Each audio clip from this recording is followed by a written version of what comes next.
Araw-araw na pagbasa ng Biblia, Araw 51. Lumang Tipan, Exodus 27, Exodus 28. Dapat kang gumawa ng altar mula sa kahoy ng akasya, 5 cubit ang haba at 5 cubit ang luwag. Dapat ang altar ay parisukat na may 3 cubit na taas. Dapat kang gumawa ng karugtong na 4 na mga sulok ng parisukat na mga anyong sungay. Gagawin ang mga sungay bilang isang bahagi ng altar, at dapat mong balutin ito ng tanso. Dapat kang gumawa ng kasangkapan para sa altar, mga palayok para sa abo at gayon din ang mga pala, mga palanggana, mga tinidor para sa karne at mga lalagyan ng apoy. Dapat mong gawin ang lahat ng mga kagamitan mula sa tanso. Dapat kang gumawa ng rehas na bakal para sa altar, tanso ang sangkap. Gumawa ng tansong argolya sa bawat 4 na mga sulok ng rehas na bakal. Dapat kang maglagay ng rehas sa ilalim ng paamano ng altar, kalahatian pababa hanggang ilalim. Dapat kang gumawa ng mga poste para sa altar, mga poste na kahoy ng akasya, at dapat mong balutin ang mga ito ng tanso. Dapat mailagay ang mga poste sa mga argolya, at ang mga poste ay dapat nasa 2 tagiliran ng altar, para madala ito. Dapat mong gawin ang altar na may guwang, na yari sa mga makapal na tabla. Dapat mong gawin ito sa paraan na ipinakita sa iyo sa bundok. Dapat kang gumawa ng isang patio para sa tabernakulo. Dapat may mga nakasabit sa bahaging timog ng patio, mga nakasabit na pinong pinulupot na lino na 100 cubit ang haba. Dapat ang mga nakasabit ay may 20 mga poste, na may 20 tansong mga pundasyon. Dapat mayroon ding mga kawit na nakadugtong sa mga poste, at gayon din sa pilak na mga baras. Gayon din naman sa tabi ng hilagang bahagi, dapat mayroong mga nakasabit na 100 cubit ang haba na may 20 mga poste, 20 tansong mga pundasyon, mga kawit na nakadugtong sa mga poste, at pilak na mga baras. Sa tabi ng patio sa kanlurang bahagi dapat mayroong kurtinang 50 cubit ang haba. Dapat mayroong 10 mga poste at 10 mga pundasyon. Ang patio ay dapat ding 50 cubit ang haba sa silangang bahagi. Ang mga nakasabit para sa isang dako ng pasukan ay dapat 15 cubit ang haba. Dapat mayroon silang 3 mga poste na may 3 mga pundasyon, ang ibang bahagi rin ay dapat mayroong mga nakasabit na 15 cubit ang haba. Dapat mayroon silang 3 mga poste at 3 mga pundasyon. Ang tarangkahan ng patio ay dapat mayroong isang kurtina na 20 cubit ang haba. Ang kurtina ay dapat ginawa sa asul, lila at matingkad na pulang bagay at pinong pinulupot na lino, ang gawa ng isang taga-berda. Dapat mayroong 4 na mga poste na may 4 na mga pundasyon. Ang lahat ng mga poste ng patio ay dapat mayroong pilak na mga baras, pilak na mga kalawit at tansong mga pundasyon. Ang haba ng patio ay dapat 100 cubit, ang lapad ay 50 cubit at ang taas ay 5 cubit na may pinong pinulupot na lino ang lahat ng mga nakasabit sa tabi at ang mga pundasyon ay tanso. Lahat ng kasangkapan na gagamitin sa tabernakulo at ang lahat ng mga tulos ng tolda para sa tabernakulo at patio ay dapat gawa sa tanso. Dapat mong utusan ng mga Israelita na magdala ng purong langis ng pin-1 olibo para sa ilawan para magpapatuloy itong masunog. Sa tolda ng pagpupulong, sa labas ng kurtina na nasa harapan ng tipan ng kautusan, si Aaron at kanyang mga anak na lalaki ay dapat panatilihin ang mga ilawan mula sa gabi hanggang sa umaga sa harapan ni Yahweh. Ang utos na ito ay magiging isang walang hanggang kautusan magpakailanman sa buong mga salinlahi sa bansa ng Israel. Tawagin mo ang iyong kapatid na si Aaron at ang kanyang mga anak na lalaki na sina Nadab, Abihu, Eleazar, at Itamar mula sa mga Israelita para maglingkod sila sa akin bilang mga pari. Dapat kang gumawa ng kasuotan para kay Aaron, na iyong kapatid, na inihandog para sa akin.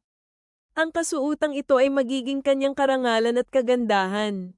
Dapat mong sabihin sa lahat ng mga tao ng may katalinuhan sa puso, pinuno ko sila ng espiritu ng karunungan, para makagawa sila ng mga kasuotan ni Aaron para itakda siyang nakahiwalay para maglingkod sa akin bilang pari. Ang mga kasuotan na dapat nilang gawin ay isang baluti, isang ephod, isang balabal, isang kasuotang gawa sa habi, isang turbante at isang sintas. Dapat nilang gawin ang mga kasuotang ito para ihandog sa akin. Ito ay para sa iyong kapatid na si Aaron at sa kanyang mga anak na lalaki para maaari silang maglingkod sa akin bilang mga pari. Dapat gumamit ang mga manggagawang lalaki ng pinong lino na ginto, asul, lilak at matingkad na pula. Dapat silang gumawa ng ephod na ginto, asul, lilak at matingkad na pulang lana, at ng pinulupot na pinong lino. Dapat gawa ito ng isang bihasang manggagawang lalaki. Dapat mayroon itong 2 pirasong pambalikat na nakakabit sa itaas ng 2 sulok.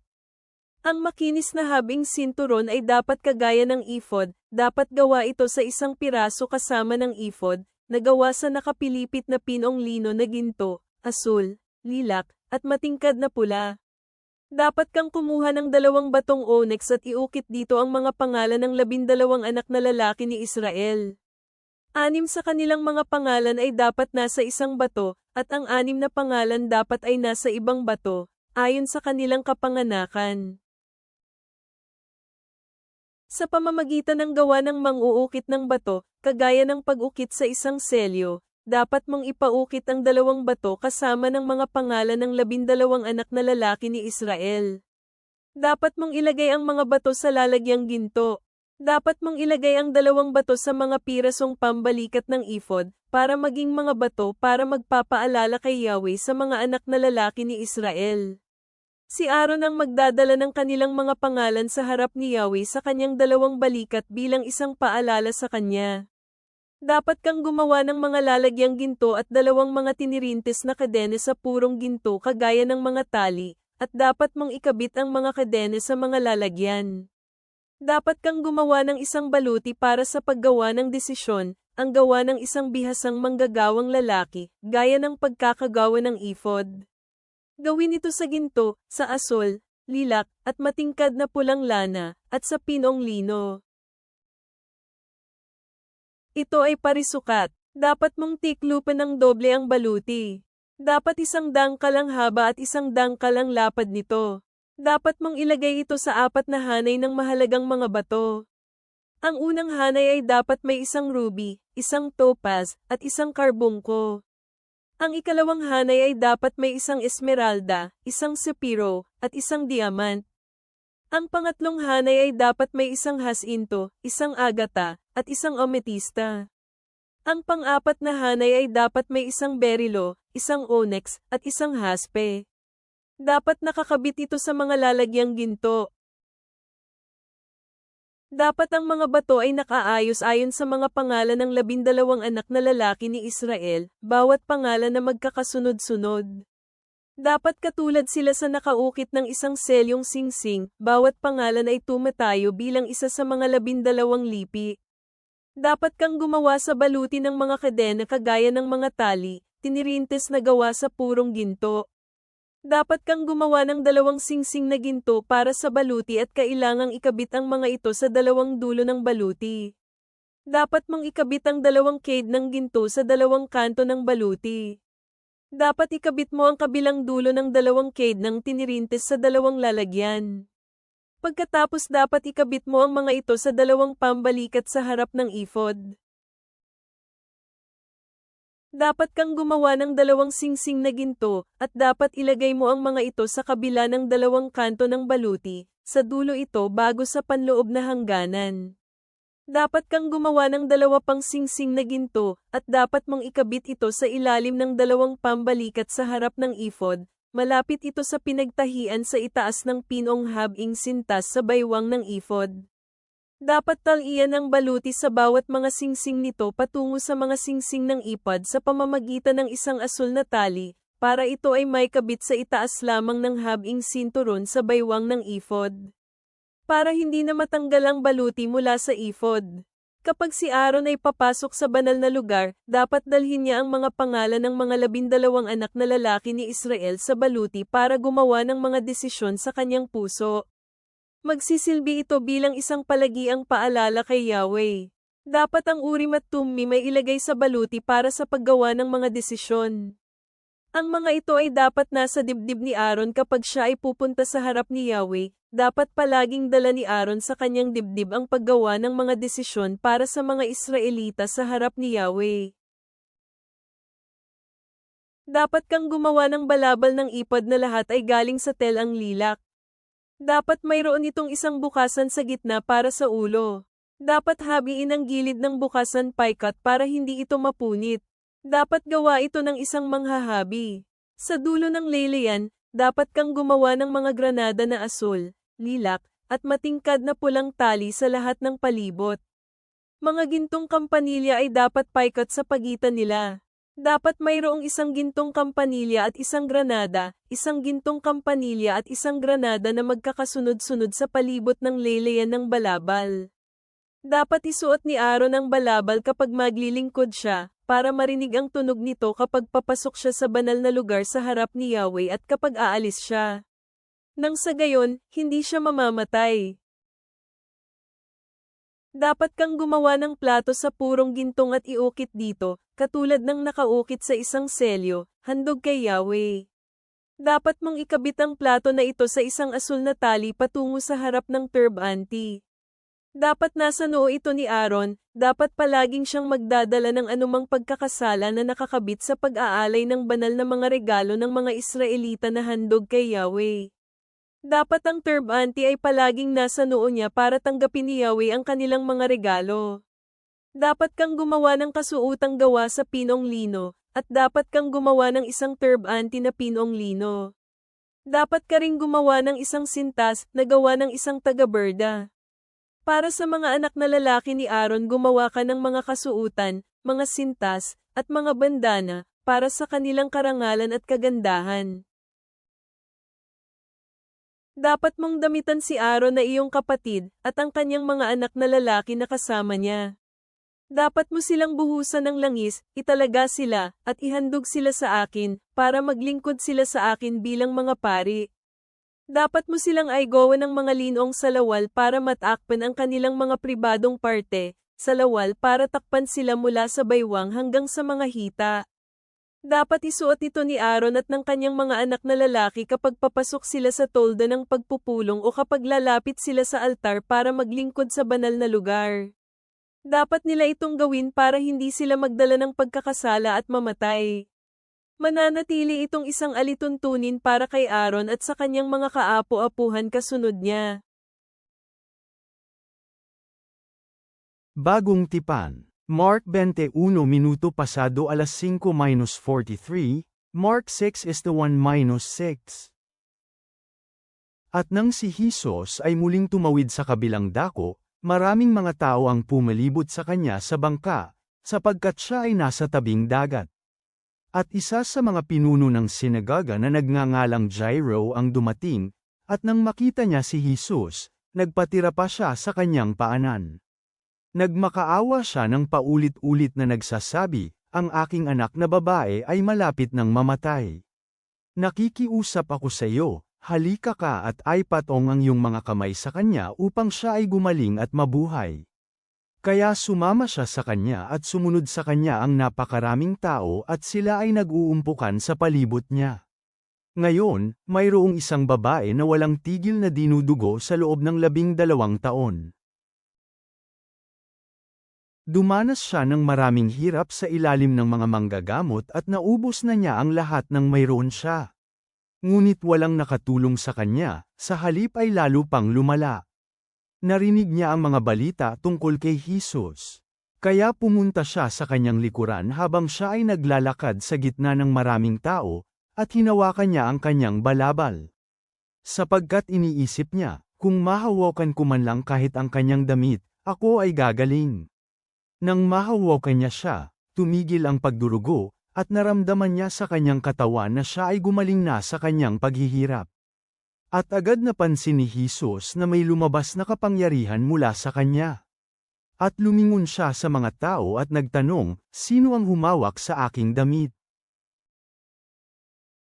Sinabi sa kanya ng mga alagad, nakita mo ang napakaraming taong nag-uumpukan sa paligid mo. At sasabihin mo nga sino ang humawak sa akin? Ngunit si Jesus ay tumingin sa paligid upang malaman kung sino ang may gawa nito. Nang nalaman ng babae ang nangyari sa kanya, natakot siya at nanginig. Lumapit siya at nagpatira pa sa kanyang harapan at sinabi ang buong katotohanan. Sinabi niya sa kanya, "Anak, ang iyong pananampalataya ang nagpagaling sa iyo. Umuwi ka ng may kapayapaan at gumaling ka sa iyong karamdaman." Habang siya ay nagsasalita, ilang tao mula sa pinuno ng sinagoga ang dumating at nagsabi, "Patay na ang iyong anak. Bakit mo pa aabalahin ang guro?" Ngunit nang marinig ni Jesus ang kanilang sinabi niya sa pinuno ng sinagoga, "Huwag kang matakot, maniwala ka lang." Hindi niya pinayagan ang kahit sino na sumama sa kanya maliban kay Pedro, Santiago, at Juan na kapatid ni Santiago. Nakarating sila sa bahay ng pinuno ng sinagoga at nakita niya ang kaguluhan, napakaraming iyakan at pagtangis. Nang pumasok siya sa bahay, sinabi niya sa kanila, "Bakit kayo nababalisa at bakit kayo umiiyak? Ang bata ay hindi patay kundi natutulog." Siya ay pinagtawanan nila, ngunit pinalabas niya silang lahat, isinama niya ang ama at ina ng bata at maging ang mga kasama niya, at pumunta sila kung saan naroroon ang bata. Kinuha niya ang kamay ng bata at sinabi sa kanya, "Talitha kum," na ang ibig sabihin ay, "Batang babae, sinasabi ko sa iyo, bumangon ka." Agad na tumayo ang bata at naglakad, sapagkat siya ay 12 taon. At kaagad labis silang namangha. Mahigpit niya silang pinagbilinan na walang dapat makaalam ng tungkol dito. At inutusan niya sila na bigyan ng bata ng makakain. Umalis siya doon at pumunta siya sa kanyang sariling bayan at sumunod ang kanyang mga alagad.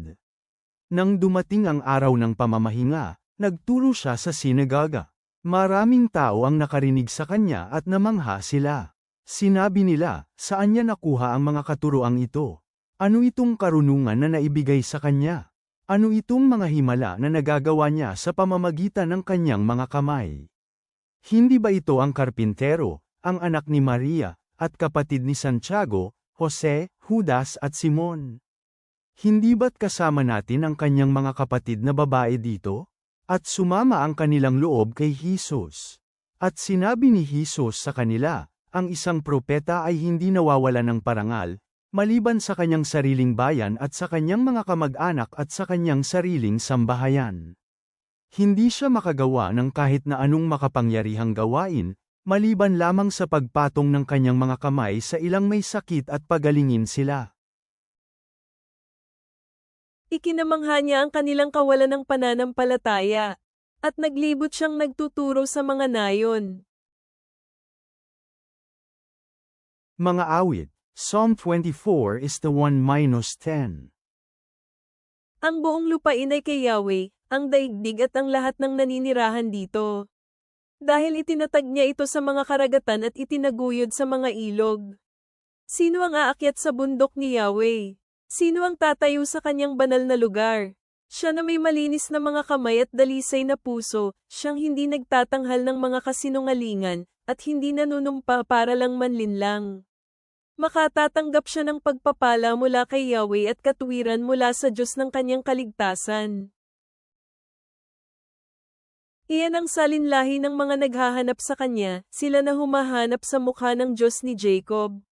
Sala bumukas kayo, kayong mga tarangkahan, bumukas kayo, kayong walang hanggang mga pintuan, para ang hari ng kaluwalhatian ay makapasok.